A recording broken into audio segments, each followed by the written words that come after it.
Subscribe करें जेबी classes Deoghar channel को और मैथ सीखें सबसे आसान भाषा में और सबसे सरल तरीके से। तो बिना देरी किए आज का हम सेशन स्टार्ट करते हैं। तो आज का मेरा सेशन है जैक बोर्ड द्वारा जारी किया गया क्लास 10th का सेट 1 का सेकेंड पार्ट का सॉल्यूशन। और बिना देरी किए हम आज का फर्स्ट क्वेश्चन को सॉल्व करते हैं।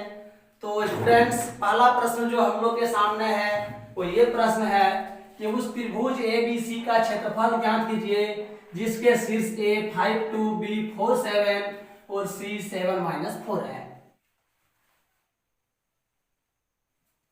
हाँ, तो प्रश्न है कि एक त्रिभुज ABC है, हम एक त्रिभुज ABC बनाएंगे और बोल रहा है इस त्रिभुज के बारे में कि एक त्रिभुज ABC का क्षेत्रफल ज्ञात कीजिए, यानी कि इस त्रिभुज का हमको क्या करना है, क्षेत्रफल ज्ञात करना है। और इस त्रिभुज का शीर्ष जो है हमारे पास है 5 2 4 7 और 7-4।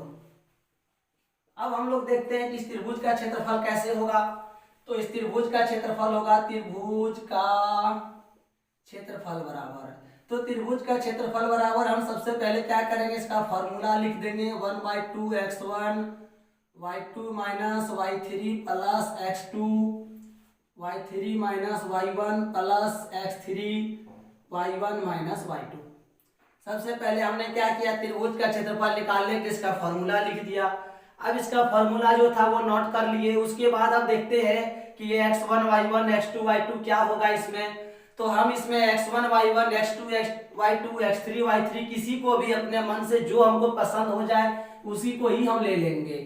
तो x1 y1 हो गया, x2 y2 हो गया और x3 y3, हमको जो जो अच्छा लगा हम लेते गए। आप किसी को भी इसको x1 y1 चेंज कर सकते हैं, कोई दिक्कत नहीं है।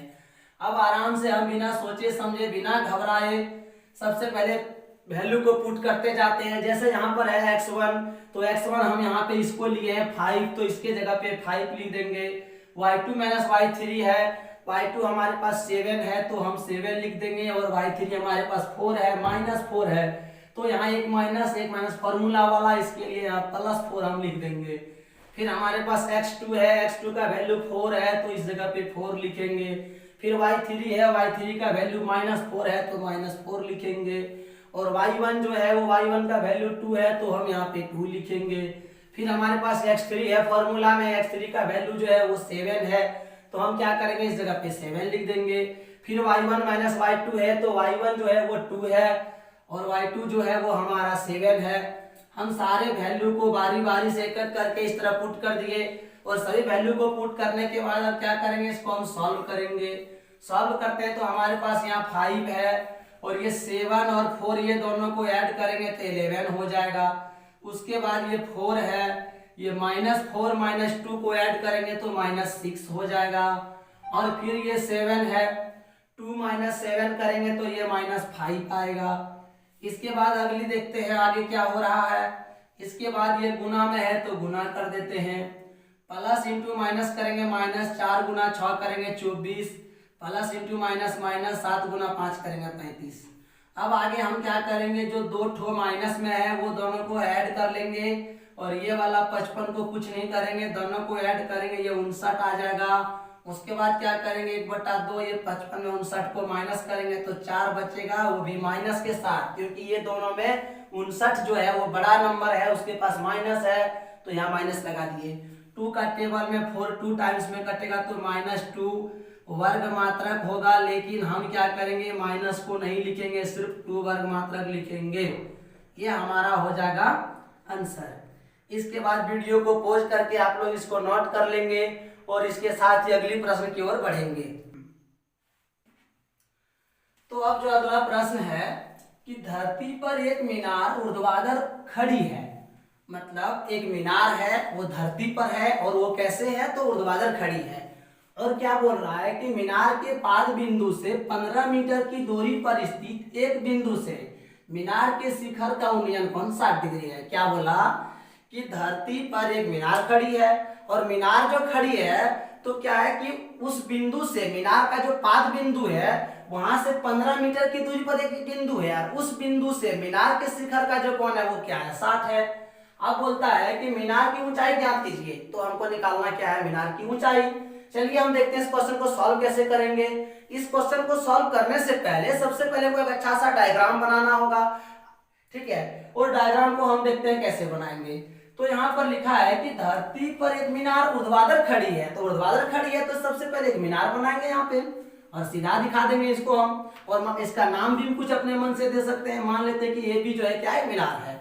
और फिर आगे क्या बोला था कि मीनार के पाद बिंदु से, तो मीनार के पाद बिंदु का मतलब नीचे वाला पॉइंट, नीचे वाला पॉइंट से क्या बोला है कि 15 मीटर की दूरी पर एक स्थित बिंदु है, यानी कि यहाँ से 15 मीटर की दूरी पर एक बिंदु, इसको मान लेते हैं। और बोलता है कि इस बिंदु से, यानी कि मीनार के पाद बिंदु से जो 15 मीटर की दूरी पर था, उस बिंदु से मीनार के शिखर का कोण 60 डिग्री है। तो अब हम क्या करेंगे, इसको इस शिखर में मिला देंगे और यहाँ पर दिखा देंगे कि ये 60 डिग्री का कोण बना रहा है, इस लाइन को यहाँ मिला देंगे और फिर अपने मन से एक नाम भी दे देंगे यहाँ पे जो पसंद हो जाए हमको। तो इस प्रकार हम क्या देखते हैं कि ये मेरा डायग्राम कंप्लीट हो गया। अब डायग्राम कंप्लीट होने के बाद ये क्वेश्चन को आगे सॉल्व किया जाएगा। तो क्वेश्चन सॉल्व करने से सबसे पहले इसमें लिख लेंगे कि हम लोगों ने क्या क्या माना है। सबसे पहले हम लोगों ने क्या माना, तो माना ए बी जो था वो ए बी क्या था, मीनार था, तो हम लिखेंगे माना ए बी मीनार है। और क्या माने थे हम लोग कि यहां से 15 मीटर की दूरी पर ये स्थित एक बिंदु है, तो हम लिखेंगे कि मीनार के पाद बिंदु से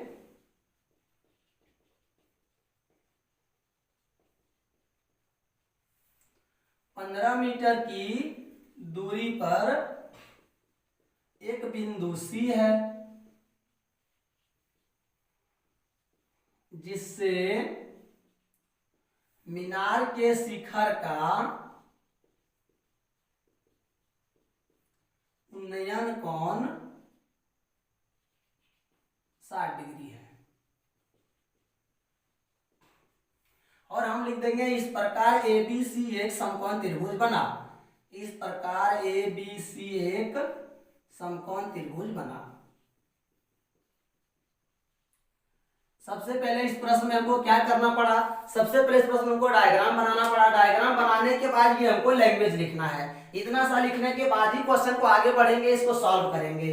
अब हम क्वेश्चन में आते हैं कि सॉल्व करना क्या है। हमको इस प्रश्न में BC बराबर 15 मीटर दिया गया है और हमको बोल क्या रहा है कि AB बराबर क्या होगा। तो हम क्या करेंगे, जब इस जगह पे कौन बन रहा है तो इसके सामने वाला P होता है, जो कि त्रिकोणमिति में हम लोगों ने सभी ने पढ़ा होगा, और नीचे वाला जो होता है वो B होता है। और हम लोग देखेंगे कि P और B का रिलेशन जो है sin cos tan में किसमें होता है, तो हम देखते हैं कि tan थीटा का फॉर्मूला P बाय B होता है। इसलिए हम क्या करेंगे, लिख देंगे त्रिभुज ABC में, और यहाँ पर हम लिख देंगे tan theta equal to P बटा B। और tan theta equal to P बटा B की लिखने के बाद क्या करेंगे, थीटा का वैल्यू हम लोग इसका 60 डिग्री पुट कर देंगे इसके जगह पर, और P बाय B है तो P बाय B है तो P यहाँ पर AB हो जाएगा और B यहाँ पर BC हो जाएगा। तो हम यहाँ पर लिख देंगे AB बाय BC, और tan 60 का जो मान होता है वो √3 होता है, यहाँ पे रख देंगे। और AB हमको नहीं पता है, वही तो हमको निकालना है, और BC हमारा 15 है। बस इसके नीचे एक डाल के क्रॉस मल्टीप्लाई कर देंगे, तो AB गुना ये क्या हो जाएगा AB, और 15 गुना √3 क्या हो जाएगा 15√3 मीटर। यानी कि हमारा जो आंसर हो जाएगा वो क्या बोला था, मीनार की ऊंचाई क्या होगी, तो मीनार की ऊंचाई कितना हो गया 15√3 मीटर। हाँ, तो अब अगला प्रश्न को देखते हैं। अगला प्रश्न हमारा है कि यदि tan A बराबर cot B हो तो सिद्ध कीजिए कि A प्लस B बराबर 90 डिग्री। यानी कि प्रश्न क्या है कि tan A बराबर cot B, tan A और cot B का वैल्यू आपस में क्या बराबर है। तो हमको करना क्या, हमको सिद्ध करके दिखाना है। क्या सिद्ध करना है कि A प्लस B बराबर क्या होगा 90 होगा। क्या दिया है फिर से एक बार समझ लेंगे, क्वेश्चन को आराम से समझेंगे ताकि एक बार में ये क्वेश्चन याद हो जाए। हमको ये दिया है कि tan A बराबर cot B, और हमको सिद्ध करना है A प्लस B बराबर 90 डिग्री। तो देखते हैं कैसे इसको सिद्ध करते हैं। हम क्या करते हैं कि अगर इधर tan A है तो इधर भी tan को ही बनाते हैं, या अगर इधर cot है तो इधर भी cot को बनाते हैं। हम दोनों में से किसी एक को चेंज कर सकते हैं। जैसे मान लिया जाए अगर हम इसको चेंज ना करें, हम इसी को चेंज करें, इसको किस में करना है, cot को हमको tan के फॉर्म में लिखना है। तो cot को tan के फॉर्म में कैसे लिखते हैं, एक फॉर्मूला होता है tan 90 minus theta equal to cot theta. तो हम क्या करते हैं, इसी तरीके से यहाँ पे सेट करते हैं। जिस प्रकार यहाँ पे था कि tan 90 minus theta equal to cot theta, और हमारे पास यहाँ क्या है, हमारे पास यहाँ कॉट बी है, थीटा हमारे पास नहीं है। तो कॉट बी है, कॉट बी को अगर हम tan के फॉर्म में लिखेंगे तो हमको क्या लिखना होगा, तो हमको लिखना होगा यहाँ पे कि tan 90 माइनस, जिस प्रकार यहाँ पे थीटा था तो यहाँ पर हम बी लिख देंगे। और हम देखेंगे कि हमारे सामने जो स्क्रीन पे दिखेगा अभी, हमको ये दिखेगा कि इधर भी tan हो गया, इधर भी tan हो गया। तो हम क्या करेंगे, अब दोनों tan को आराम से कट कर देंगे। अगर दोनों tan अगर कट जाएगा साइड साइड से, तो हमारे पास बचेगा a equal to 90 minus B. और हम एक बार और आइडिया लगाते हैं, क्योंकि हमको लाना क्या है, a प्लस बी बराबर 90 डिग्री। तो हम कौन सा आइडिया लगाएंगे, जो काफी दिनों से पढ़ते आ रहे हैं 7-8 से ही, कि हम b जो है माइनस में इसको इधर ले आएंगे तो ये प्लस में आ जाएगा, इधर बच जाएगा 90 डिग्री। तो a प्लस बी बराबर हमारा 90 डिग्री प्रूफ हो जाएगा। इसके बाद हम बिना देरी के अगली प्रश्न को भी समझ लेते हैं। अगला प्रश्न ये है कि 7.6 सेंटीमीटर लंबा रेखाखंड खींचिए और इसे 5:8 में विभाजित कीजिए। मतलब क्या है अगला प्रश्न, अगला प्रश्न ये है कि हमको एक रेखाखंड खींचना है, और रेखाखंड कितना का, 7.6 सेंटीमीटर का, और उसको क्या करना है, 5:8 में बांटना है। तो फिर एक बार समझ लेते हैं कि ये क्वेश्चन है क्या।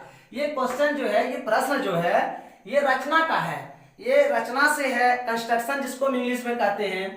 तो इसको सीखने के लिए हमको डिवाइडर का जरूरत है और पेंसिल का जरूरत है। तो हम तो बोर्ड पे इसको डिवाइडर पेंसिल से मेरे लिए बनाना अभी संभव है नहीं, हम बस इसको क्या करेंगे, मार्कर से बना देंगे। हम शॉर्टकट में समझा देंगे, बस आप लोग बाकी डिटेल्स में प्रैक्टिस कर लेंगे, हो जाएगा। तो क्या है देखते हैं कि 7.6 सेंटीमीटर लंबा रेखाखंड खींचना था। तो हम क्या करेंगे, यहाँ पे स्केल से पेंसिल लेके 7.6 सेंटीमीटर एक लंबा रेखाखंड खींच देंगे। और इसको क्या करेंगे, हम इसको नाम भी कुछ दे देंगे, जैसे BC मेरा पसंद का नाम है तो हम BC यहाँ पे दे दिए। फिर क्या बोला इसको कि इसको 5:8 में बांटना है। तो देखो इसको 5:8 में कैसे बांटेंगे, तो 5 और 8 क्या होता है, 13 होता है। तो हम क्या करेंगे, यहाँ पर इस जगह पर न्यून कोण बनाते हुए, न्यून कोण मतलब 90 डिग्री से कम। 90 डिग्री तब बनता है जब लाइन सीधा हो जाता है। तो हम सीधा ना बनाकर 90 डिग्री से कम वाला सा तिरछा बना देंगे, और एक न्यून कोण बनाते हुए लंबा रेखाखंड खींचेंगे ऐसे। और ये जो रेखा खींचेंगे, ये रेखा जो है 5:8 में बांटना है। तो हम क्या करेंगे, इसको 13 भाग में डिवाइड कर देंगे बराबर बराबर, जैसे 1 2 3 ऐसे करते करते करते बराबर बराबर 13 भाग बनाएंगे, और सभी का नाम B1 B2 B3 ऐसे करके हम देते जाएंगे। और इसके बाद क्या करेंगे, एक बार फिर से हम शुरू से इसको रिपीट कर लेते हैं कि आखिर हम लोगों ने अभी तक क्या किया। इसमें हम लोगों ने इसमें क्या किया, अभी तक हम लोगों को बोला था 7.6 सेंटीमीटर लंबा रेखाखंड खींचने। हम लोगों को क्या बोला था कि 7.6 सेंटीमीटर लंबा रेखाखंड खींचने, हमने खींच दिया। उसके बाद क्या बोला था यहाँ पे, और बोला था कि इसमें क्या करना है, इस रेखाखंड को 5:8 में बांटना है।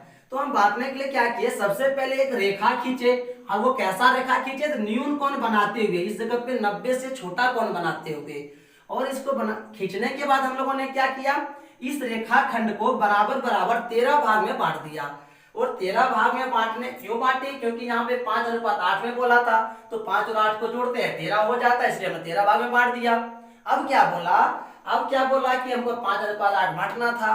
तो बांटना था तो हम कैसे बांटेंगे, सबसे पहले हम लोग क्या करेंगे, इसको जो यहाँ पे B13 हुआ, वो B13 को हम लाकर इस जगह C में मिला देंगे। और मिलाने के बाद हम क्या करेंगे, देखेंगे माप कर, यहाँ पे अपने मन से छोटा सा कोण बना देंगे।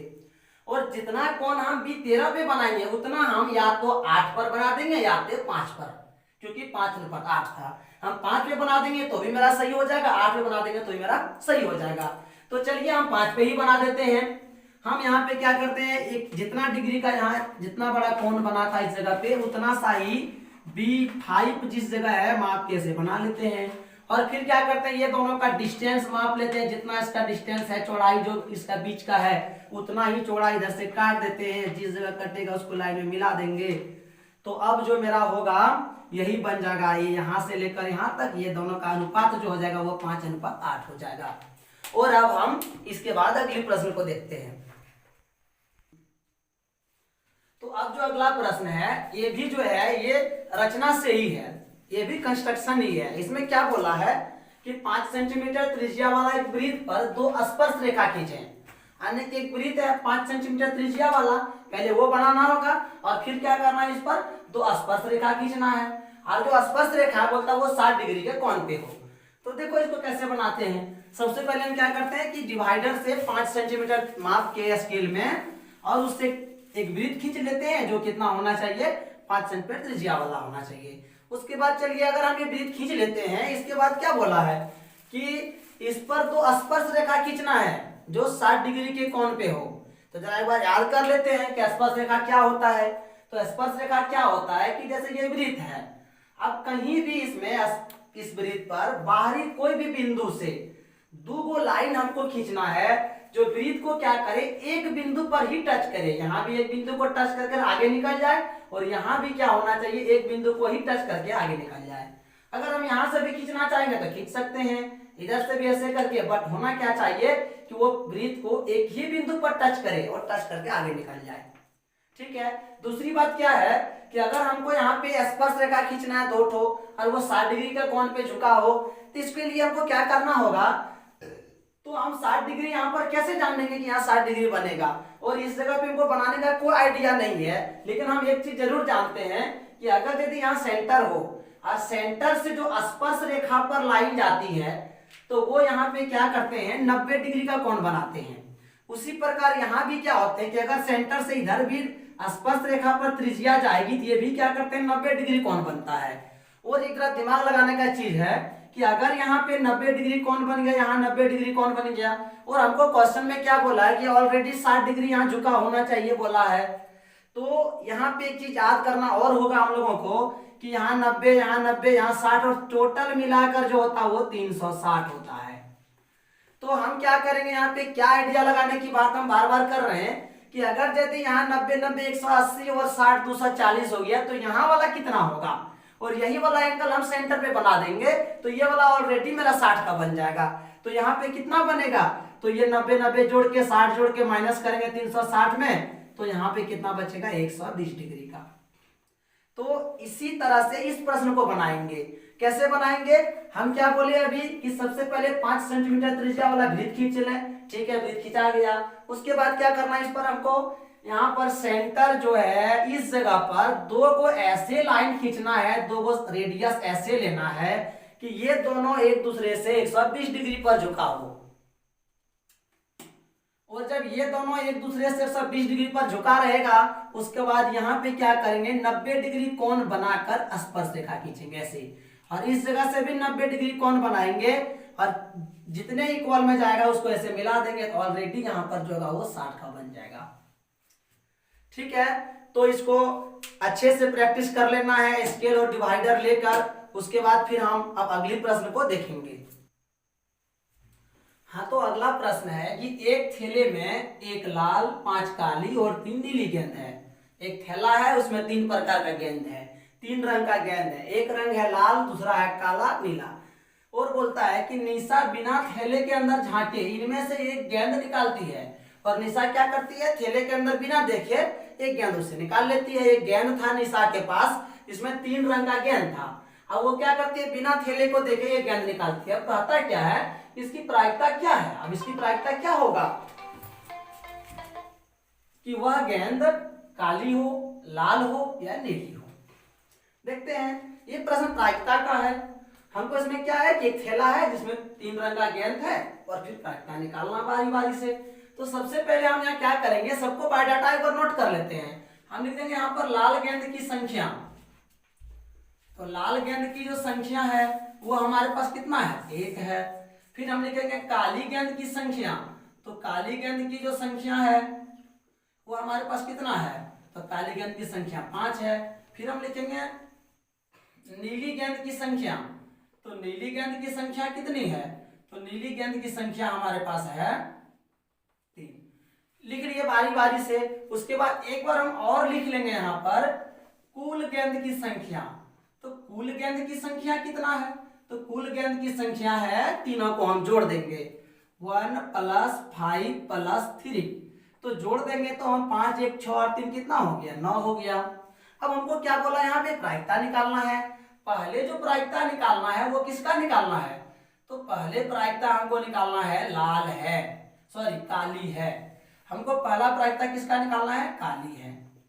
अब जरा ध्यान देंगे यहाँ पे, किसी भी प्रायिकता निकालने का एक फॉर्मूला होता है, अनुकूल परिणामों की संख्या।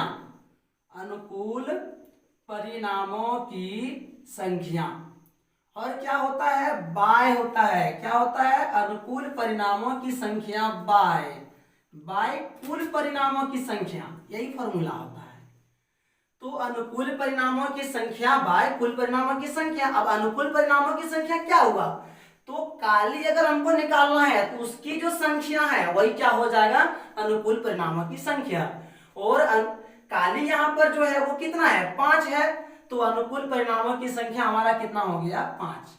और कुल परिणामों की संख्या तो पहले ही जोड़ के रख दिए हैं, वो कितना है? 9 है। तो एक आंसर हमारा जो है वो क्या हो जाएगा? 5/9 हो जाएगा। फिर अब बी नंबर में इसी में लिखा हुआ था, प्रायिकता हमको निकालना है, किसका निकालना था? बी नंबर में लाल है। तो चलिए लाल है लिख देते हैं यहाँ पर ब्रैकेट में। इसके बाद सबसे पहले क्या करेंगे? हम फॉर्मूला फिर से लिखेंगे। फॉर्मूला हमारा क्या था? तो फॉर्मूला था अनुकूल परिणामों की संख्या बाय कुल परिणामों की संख्या। अब देखेंगे यहाँ पे कि फॉर्मूला तो हम लोगों ने लिख लिया, अनुकूल परिणामों की संख्या बाय कुल परिणामों की संख्या। तो यहाँ पर क्या होगा? अनुकूल परिणामों की संख्या। तो यहाँ पर भी वही होगा, जिसका हमको निकालना है वो अनुकूल परिणामों की संख्या होगा। हमको निकालना है किसका है? लाल का। तो लाल की जो संख्या है वही क्या हो जाएगा? अनुकूल परिणामों की संख्या। तो लाल हमारे पास 1 है, तो हम यहाँ पर 1 लिखेंगे। और कुल परिणामों की संख्या कुल 9 है, तो फिर हमारा आंसर हो जाएगा 1/9। अब फिर सी नंबर में बोला है, अब की बार जो प्रायिकता निकालना है वो किसका निकालना है? तो यहाँ पर लिखा हुआ नीली है, तो फिर हम लिखेंगे नीली है। उसके बाद क्या करेंगे? फॉर्मूला लिखेंगे। क्या फॉर्मूला लिखेंगे? तो जो सब में लिखते हैं, प्रायिकता निकालने का यही फॉर्मूला एक ही होता है, अनुकूल परिणामों की संख्या बाय कुल परिणामों की संख्या।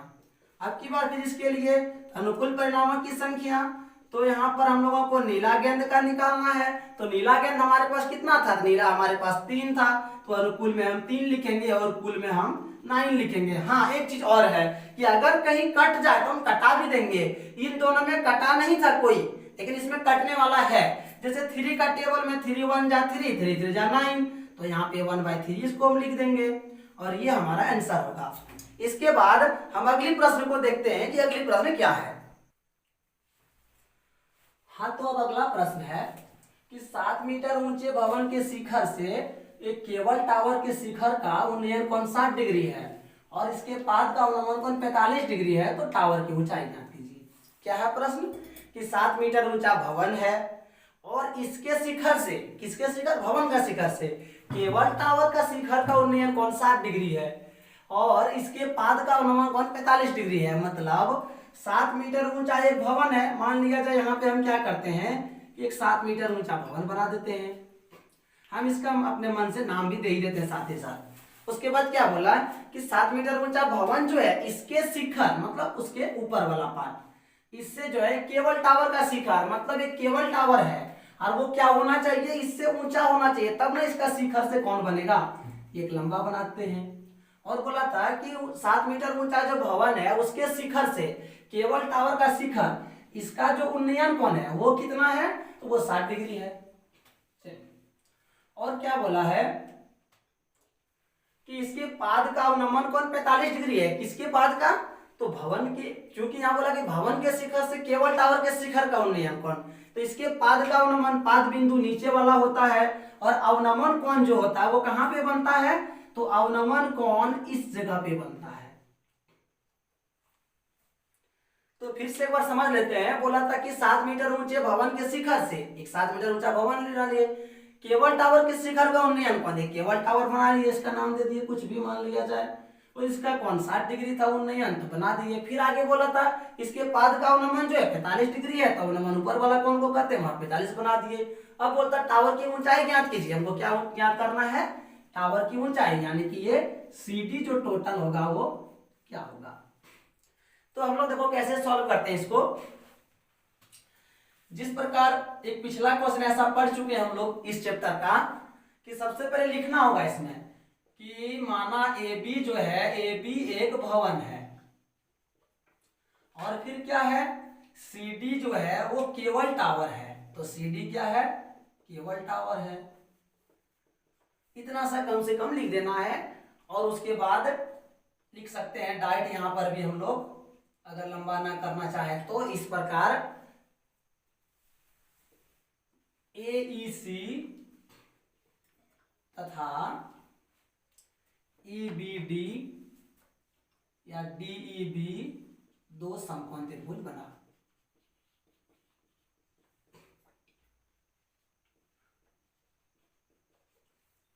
इसके बाद अब हमको करना क्या है, हमको टावर की ऊंचाई निकालना है। हमको यहाँ पर ए बी बराबर 7 मीटर दिया है, और हमें क्या करना है, यहाँ पे सी डी बराबर निकालना है। तो हम इसके लिए क्या करते हैं, तो देखना इसके लिए हमको 2 बार 2 त्रिभुज को लेना पड़ेगा। और सबसे पहले हम लोग किसको लेंगे, ये नीचे वाला को, क्योंकि हमको निकालना क्या, ये पूरा निकालना है। और हमको अगर पूरा ये निकालना है तो हमको क्या है कि इसका तो आधा यहाँ तक तो मालूम है, और अगर इस जगह पे 7 है तो इधर भी यहां से यहां तक जो है वो 7 ही होगा। ठीक है, अब मान लीजिए ये 7 है, ये 7 है, हमको निकालना क्या, हमको तो ये पूरा निकालना है। तो फिर ऊपर वाला पार्ट क्या होगा, तो हमको यहाँ पे समस्या यही है कि अगर हम ऊपर वाला पार्ट को निकाल दें तो फिर दोनों को हम जोड़ देंगे, टोटल हो जाएगा। लेकिन ये ऊपर वाला हम निकाल लेंगे कैसे, तो ध्यान से समझना कि अगर यदि ये वाला 7 है, ये 7 बैठा दिए, ठीक है। अब अगर यदि हम इस 7 के साथ इसको निकाल लें तो फिर ये किसके इक्वल हो जाएगा, इसके इक्वल हो जाएगा। और इसके इक्वल अगर हमको ये मालूम हो गया, फिर यहाँ पी और बी का फॉर्मूला बैठा के हम इसको निकाल लेंगे। इसीलिए सबसे पहले हम लोग क्या करते हैं, इस त्रिभुज को लेते हैं, और इस त्रिभुज को लेने से पहले एक बार ये लिख के दिखा देते हैं कि ये वाला एंगल कितना बनेगा। और हम लोग पिछली क्लास में, पिछली कक्षा में हम लोग एक फॉर्मूला ये पढ़े हैं कि अगर यदि इस तरह का 2 समांतर रेखा रहे और अगर यहाँ पे कोई तिर्यक रेखा आ जाए तो ये वाला कोण इसके इक्वल और ये वाला कोण इसके इक्वल होता है। इसको हम लोग अंतःएकांतर कोण कहते हैं। तो इसी तरीका को यहाँ पे हम लगाते हैं तो क्या होगा कि ये 45 डिग्री जो है यहाँ पे इसके इक्वल हो जाएगा। तो हम क्या लिख सकते हैं यहाँ पर, एक बार सबसे पहले कि एंगल DBE जो होगा, एंगल DBE वो क्या हो जाएगा, तो इस एंगल का इक्वल, इसका नाम कुछ रख देते हैं AEB या BEA, दोनों में से कुछ भी, तो इक्वल टू AEB। और ये कितना हो जाएगा, 45 डिग्री। क्यों होगा, तो हम यहां लिख सकते हैं अंतःएकांतर कोण से। उसके बाद अब लेते हैं ये त्रिभुज को, जब ये 45 डिग्री हो गया और इस जहां एंगल बनता है सामने वाला P होता है, नीचे वाला B होता है, तो हम लिखेंगे त्रिभुज EBD या DEB में, त्रिभुज DEB में क्या लिखते हैं हम, tan theta equal to P by B, tan theta equal to P by B। और थीटा का मान हम लोग अब की बार यहाँ 45 डिग्री है, चूंकि यहाँ 45 का कोण बना 45 लिख देंगे। P बाय B इसके सामने जो है वो DE है, तो ऊपर में DE लिखेंगे, और उसके नीचे B है तो B कितना है, तो BD है इसको। इसके बाद क्या करते हैं, tan 45 का जो मान होता है वो 1 होता है, और DE जो है वो DE कितना हमारे पास है, तो DE हमारे पास है 7। उसके बाद BD बराबर कितना है, तो BD बराबर हमको निकालना है, तो हम BD छोड़ देंगे यहाँ पे, और फिर क्या करेंगे, इसके नीचे 1 डाल के क्रॉस मल्टीप्लाई कर देंगे, BD गुना 1 BD हो जाएगा, और 7 गुना 1 7, यानी कि ये वाला 7 मीटर हो गया। और ये जब 7 मीटर तो ये भी क्या हो जाएगा, 7 मीटर। अब लिखेंगे, अब ऊपर वाला त्रिभुज ACE या AEC में, त्रिभुज AEC में क्या लिखते हैं, फिर से tan theta equal to P by B। क्यों लिखेंगे, क्योंकि हमारे पास यहाँ कौन बना है, कौन के सामने वाला P होता है, नीचे वाला B होता है, और B मालूम है, P निकाल लेंगे हम। तो tan थीटा लिख के थीटा का जो वैल्यू है 60 लिख देंगे, और इसके सामने P हो गया CE और B हो गया AE। उसके बाद tan 60 का जो वैल्यू है वो √3 होता है, और फिर यहाँ पर CE जो है वो हमको निकालना है, और AE अभी जस्ट हम लोग लिखे यहाँ पे 7। उसके बाद यहाँ पे 1 डाल के क्रॉस मल्टीप्लाई कर देंगे, CE इंटू 1 हो जाएगा CE। उसके बाद 7 इंटू रूट अंडर 3 हो जाएगा 7 रूट अंडर 3। अब हम आराम से लिख सकते हैं, इसीलिए सी डी इक्वल टू, तो सी डी इक्वल टू इसमें दो पार्ट है, सीई और प्लस डी। और सीई का मान जो हमारे पास है वो 7 रूट अंडर 3 हम लोगों ने निकाला अभी, और डी जो है वो हमारे पास 7 है, ये पहले इसके इक्वल था। इसके बाद ये दोनों 7 में से एक 7 को कॉमन ले लेंगे, यहाँ बचेगा रूट अंडर 3, और ये 7 से 7 कॉमन लेंगे तो 1 हो जाएगा इस जगह। तो हमारा जो आंसर हो जाएगा 7 whole into root under 3 plus 1 metre. इसके बाद अब इसको पोज करके लिखते जाएंगे और अगली प्रश्न को अब देखेंगे हम लोग।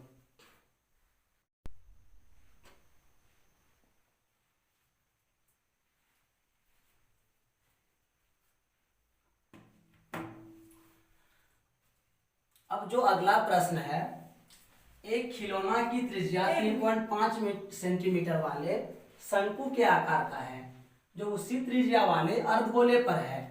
मतलब एक शंकु है और ये शंकु जो है वो किस पे है, तो अर्धगोला पर है। और बोलता है यहाँ पर कि एक खिलौना की त्रिज्या 3.5 सेंटीमीटर वाले शंकु के आकार का, जो उसी त्रिज्या वाले अर्धगोले पर है। और फिर आगे लिखा हुआ है इस खिलौने की संपूर्ण ऊंचाई 15.5 है। मतलब इसका त्रिज्या अगर यदि 3.5 है और इसका जो संपूर्ण ऊंचाई है वो टोटल ऊंचाई कितना है इसका, तो 15.5 सेंटीमीटर है। अब बोलता क्या है, इस खिलौने का संपूर्ण पृष्ठीय क्षेत्रफल निकालो। मतलब एक शंकु है और एक अर्धगोला है, दोनों एक साथ ज्वाइंट है और दोनों की त्रिज्या 3.5 है, टोटल इसका जो ऊंचाई है 15.5 है। अब हमको करना क्या है, तो हमको इसका संपूर्ण पृष्ठीय क्षेत्रफल निकालना है। देखो हम कैसे इसको सॉल्व करते हैं। हम सबसे पहले क्या करेंगे, यहां पर लिख देंगे, लिखेंगे खिलौने का संपूर्ण पृष्ठीय क्षेत्रफल इक्वल टू, तो खिलौने का संपूर्ण पृष्ठीय क्षेत्रफल लिखेंगे। तो खिलौना जो है इसमें क्या क्या शामिल है, दो डायग्राम शामिल है, शंकु और अर्धगोला। तो हम लिखेंगे यहां पे शंकु का पृष्ठीय क्षेत्रफल और प्लस अर्धगोले का पृष्ठीय क्षेत्रफल। अब शंकु का जो फॉर्मूला होता है वो होता है पाई आर एल, और अर्धगोले का क्या होता है, तो अर्धगोले का होता है 2 पाई आर स्क्वायर। लेकिन अब यहाँ पर क्या है कि पाई आर एल 2 पाई आर तो हम पुट कर देंगे, लेकिन हमको यहाँ पर क्या है, एल का वैल्यू पता नहीं है। तो हम सबसे पहले हमको क्या करना होगा, इसका एल निकालना होगा। चलिए इसको साइड में एल निकाल लेते हैं। एल का फॉर्मूला होगा root under R square plus H square. अब यहाँ पे आर और एच क्या है, तो आर जो यहाँ पर है वो कितना है, तो 3.5 है, और एच यहाँ पर हमको मालूम नहीं है। तो एच कितना होगा, देखो ये जो एच है ये पूरे खिलौना का है, ये सिर्फ शंकु का नहीं है। तो पूरे खिलौना का शंकु का एच कितना होगा, तो देखना कि अगर यदि अर्धगोला का त्रिज्या 3.5 है तो इधर भी 3.5 ही होगा और नीचे भी वो कितना होगा, 3.5 ही है। ठीक है, तो अगर ये टोटल 15.5 है जिसमें से ये नीचे वाला 3.5 है, तो इधर शंकु का कितना बचा रह जाएगा, तो शंकु का कितना बचा रह जाएगा, 12 बचा रह जाएगा। क्योंकि ये 15.5 में 3.5 माइनस हो जाएगा तो वो 12 बचा रहेगा, इसीलिए इसका जो एच हो जाएगा वो कितना हो जाएगा, 12। अब यहाँ पर क्या करेंगे, हम एच की जगह 12 का स्क्वायर लिख देंगे। अब ये 3.5 का जो स्क्वायर होता है वो कितना होता है, और 12 का स्क्वायर कितना होता है, इसका स्क्वायर होता है 12.5 और इसका 144, ये 12.25 शायद होता है। फिर इसको जोड़ेंगे तो 156.25 और इसका वर्गमूल निकालेंगे, ये हो जाएगा मेरा 12.5। तो इसका एल हमको पता चल गया। अब हम इसको सॉल्व करेंगे, यहाँ पर पाई है यहाँ पर पाई है, दोनों पाई का मान सेम होता है तो पाई को कॉमन ले लेंगे।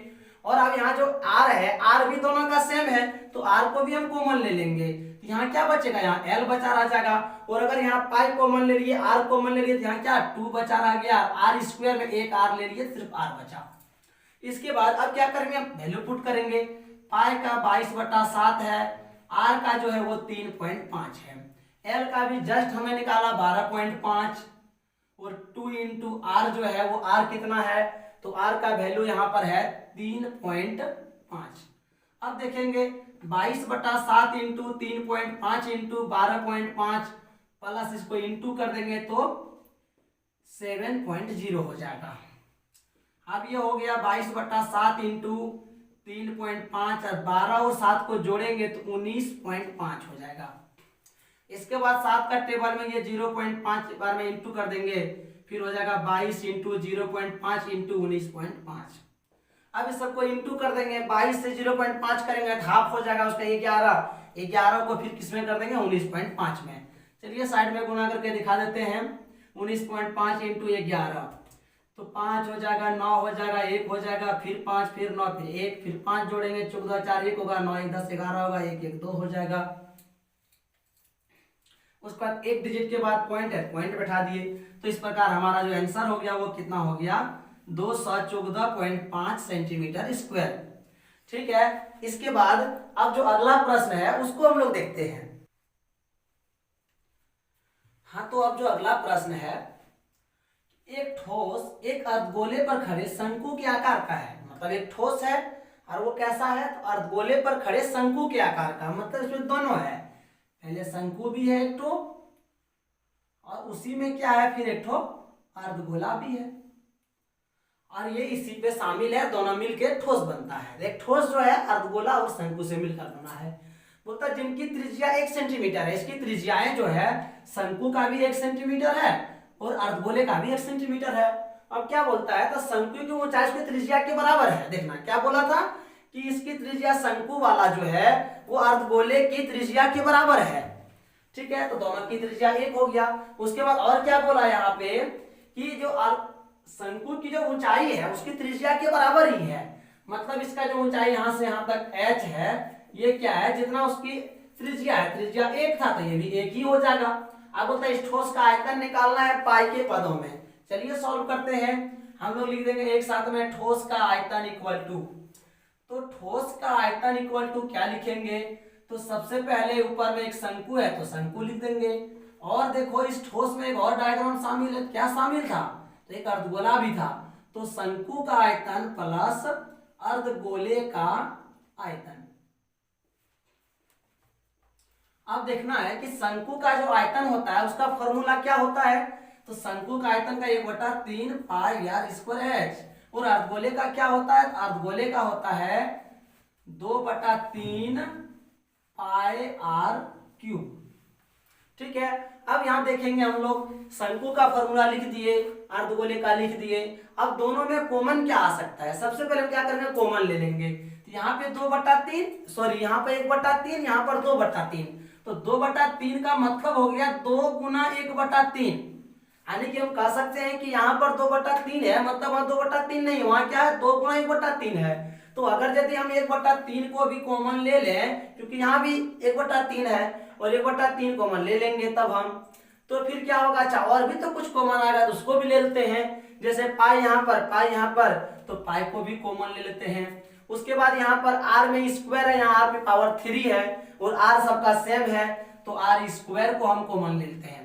अब फिर से बार आराम से समझते हैं रिपीट करके कि अगर यदि 1/3 कॉमन ले लिए, पाई कॉमन लिए, आर स्क्वायर कॉमन लिए, तो बचा क्या, तो बचा यहाँ पर h रह गया और यहाँ क्या बचा रह गया, जस्ट अभी हम बताए थे कि 2/3 बोले तो 2 गुना 1/3, और अगर हम 1/3 को निकाल लिए मतलब वहां 2 बचा रह गया, तो हम यहाँ क्या लिख देंगे, इस जगह 2 लिख देंगे। और पाई तो निकल ही गया था, आर पे पावर 3 था जिसमें 2 को निकल गया, देखो आर यहाँ बचा रह गया, उसको वो भी लिख देना होगा वहां पे। ठीक है, तो अब देखना ध्यान से 1/3 लिख दिए और पाई का मान अब की बार हम नहीं पुट करेंगे। क्यों नहीं पुट करेंगे, क्योंकि यहाँ लिखा हुआ था कि ठोस का जो आयतन निकालना है वो पाई के पदों में, मतलब आंसर पाई में आना चाहिए, तो हम छोड़ देंगे उसको।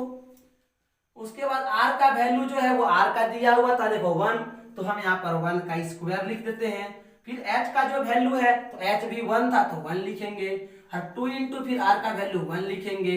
इसके बाद देखना 1/3 इंटू पाई इंटू 1 का स्क्वायर 1, और यहाँ पर 1 है और 2 गुना 1 फिर क्या हो जाएगा, तो 2 हो जाएगा।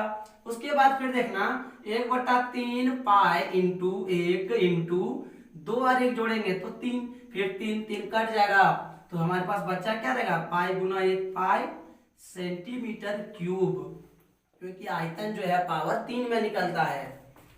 ठीक है, तो ये क्वेश्चन भी समझ में आ ही गया होगा। इसके बाद हाँ, तो अब जो अगला प्रश्न है ये है कि निम्न आंकड़ों से माध्य ज्ञात कीजिए, यानी कि इस प्रश्न में हमको माध्य निकालना है। देखते हैं माध्य कैसे निकालेंगे। तो देखो हमारे पास दिया क्या है, हमारे पास वर्ग अंतराल दिया है और हमारे पास बारंबारता दिया हुआ है। हम लोग क्या करेंगे, जैसे इसको माध्य निकालेंगे तो माध्य का फॉर्मूला क्या होता है पहले बार वो समझ लो।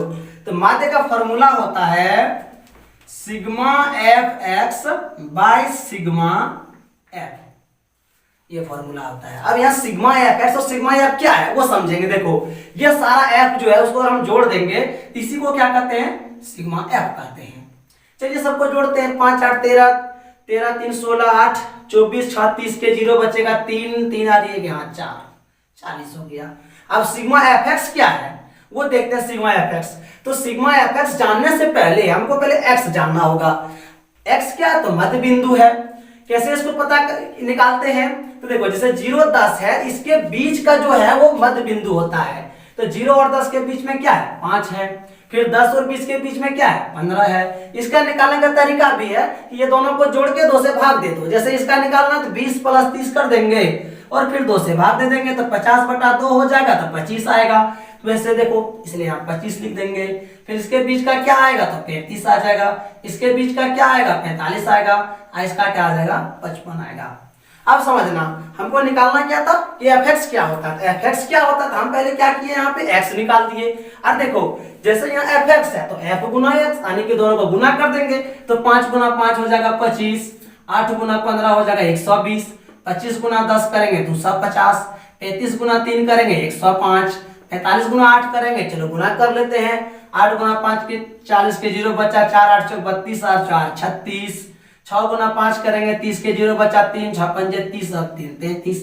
अब हम बताएंगे कि सिग्मा एफ एक्स क्या होता है। तो सिग्मा एफ एक्स क्या होता है, जिस प्रकार सिग्मा एफ में सारे एफ को जोड़ दिए वैसे सिग्मा एफ एक्स में सभी एफ एक्स को जोड़ देंगे। तो 5 0 5 0 आने की 2 को 5 5 10 के 0 बचा 1, 1 और 2 3 और 2 5 और 5 10 10 6 16 16 3 19 के 9 बचा 1, 1 और 1 2 और 2 4 और 1 5 और 3 8 और 3 11। अब यहाँ पर सिग्मा एफ एक्स का मान हम 1190 रख देंगे और सिग्मा एफ एक्स का मान 40 रख देंगे। फिर 0 0 कट जाएगा, 4 से डिवाइड करेंगे 11 को, 4 दूना 8 हो जाएगा, 3 9 39 हो जाएगा, 4 9 36 बचेगा यहाँ पर। फिर 3, फिर पॉइंट देंगे 0, 4 7 28, फिर 2 बचा रह जाएगा। उसके बाद 4 5 20। तो ये वाला हो जाएगा तुम लोगों का आंसर। हाँ, तो अब अगला प्रश्न जो है इसमें हम लोगों को बोला है कि निम्न आंकड़ों का माध्यिका ज्ञात कीजिए, यानी कि हम लोगों को यहाँ पे क्या निकालना है, तो माध्यक निकालना है। और माध्यक निकालना है तो हमको दिया क्या है, हमको वर्ग अंतराल दिया है, बारंबारता दिया है। इसका सॉल्यूशन को समझने के लिए सबसे पहले हम लोग क्या करते हैं, इसका फॉर्मूला लिख देते हैं कि माध्यिका का होता क्या है। तो माध्यक का जो फॉर्मूला होता है वो ये होता है L + n/2 - CF/f × h, ये फॉर्मूला होता है। अब जब ये फॉर्मूला आता है तो ये सब चीज कहां से आ गई, लोग क्या है, L क्या है, n/2 क्या है, इसको जानना होगा। और इसको जानने के लिए हम लोगों को सबसे पहले यहाँ देखना होगा। और यहाँ क्या देखेंगे हम लोग, यहाँ पे हम लोग को लिखना होगा संचयी बारंबारता। और ये संचयी बारंबारता क्या है, तो संचयी बारंबारता क्या है, तो इसको ऐड किया जाता है। कैसे, तो ऐसे किया जाता है 2 और 3 5, 5 और 7 12, 12 6 18, 18 और 5 23, 23 और 6 29। तो ये संचयी बारंबारता होता है। उसके बाद संचयी बारंबारता निकालने के बाद हम लोगों को यहाँ क्या लिखना पड़ता है, तो माध्यक वर्ग लिखना पड़ता है। और माध्यक वर्ग लिखने के पहले हम लोगों को क्या करना, n निकालना होता है, जोड़ना पड़ता है इन सबों को। तो सबों को जोड़ते हैं तो 2 और 3 5 और 7 12, 12 6 18, 18 5 23, 23 और 6 कितना हो जाता है, 29। अब यहां पे देखते हैं,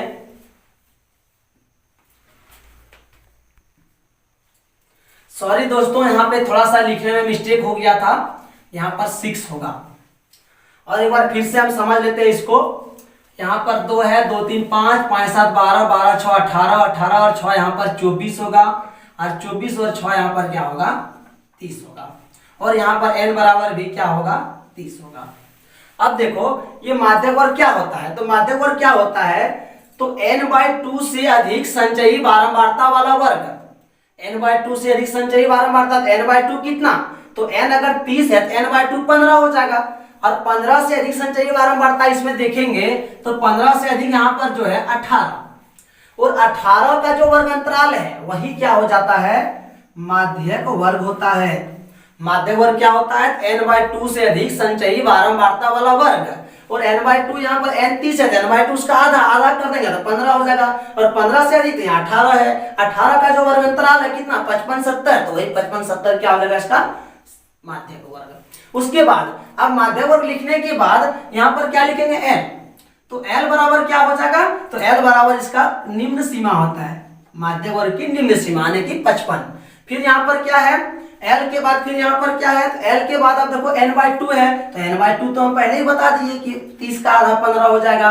अब वहां पर CF है, CF क्या होता है, तो माध्यक जो वर्ग है उससे ठीक पहले वाला वर्ग की संचयी बारंबारता। CF क्या होता है, तो माध्यक वर्ग जो है, माध्यक वर्ग कौन था 55 70, 55 70 से पहले जो वर्ग है उसकी संचयी बारंबारता यानी कि 12, तो CF बराबर क्या हो गया 12। उसके बाद और क्या यहाँ पर है F है, व्हाट इज F, तो F क्या यहाँ पर है, तो माध्यक वर्ग की बारंबारता, माध्यक वर्ग कौन था यहाँ पे, तो 55 70, 55 70 की बारंबारता 6 है। उसके बाद फिर H है, H कितना है, तो माध्यक वर्ग जो है इसका जो डिस्टेंस है बीच का यानी कि 10-25 के बीच का डिस्टेंस 15, तो h बराबर 15 हो जाएगा। अब इसके बाद अब क्या करेंगे, बारी बारी से वैल्यू को पुट करेंगे, माध्यक निकल जाएगा। चलिए l है, l का वैल्यू कितना है 55 है, फिर यहाँ पे n/2 n 30 तो n/2 कितना 15, फिर CF कितना, तो CF 12, फिर यहाँ पर क्या लिखा हुआ नीचे h का वैल्यू कितना 15, और फिर यहाँ पर लिखा हुआ है, सॉरी यहाँ पर f लिखा हुआ तो f का वैल्यू 6, और h जो है वो साइड में है, h का वैल्यू कितना 15। अब इसको हम सॉल्व करेंगे, 55 प्लस 15 में 12 गया 3/6 इंटू 15, फिर क्या करेंगे 55 प्लस 3 गुना 15 कर देंगे तो 45 हो जाएगा, और बाई क्या हो जाएगा 6 हो जाएगा। उसके बाद अब अगर 55 प्लस 45/6 होगा तो 6 से क्या करेंगे 45 को हम डिवाइड कर देंगे, तो 6 से 6 7 42 होता ही है, और पॉइंट देंगे 0, तो 6 पंचे 30 भी होगा, तो क्या लिखेंगे इसको 7.5, और 55 और 7 को हम जोड़ेंगे तो कितना हो जाएगा, 55 और 7 हमारा हो जाएगा 62.5, ये हमारा जो हो जाएगा वो क्या हो जाएगा इसका माध्यक हो जाएगा। और दोस्तों इसी के साथ आज की क्लास खत्म होती है, ठीक है, और अभी समय हो रहा है 23:28, यानी कि हम 11:30 बजे रात को ये वीडियो बना रहे हैं, तो आप समझ सकते हैं कि इस वीडियो को बनाने के लिए हमको कितना मुश्किल से समय निकालना पड़ा होगा और कितनी मेहनत लगी होगी। इसीलिए हम आप लोगों से उम्मीद करते हैं कि इस वीडियो को देखकर इसका फायदा लें, और इसका फायदा सभी को और को भी दें जो आप लोगों के साथ में सहपाठी हैं, आप लोग के क्लास में पढ़ते हैं, जो इस बार 2022 में झारखंड बोर्ड का 10th का एग्जाम देने वाले हैं। और इसी के साथ आज की क्लास एंड होती है, फिर हमें मिलते हैं एक नई वीडियो में, एक नई उम्मीद के साथ, एक नई आशा के साथ। तब तक के लिए जय हिंद।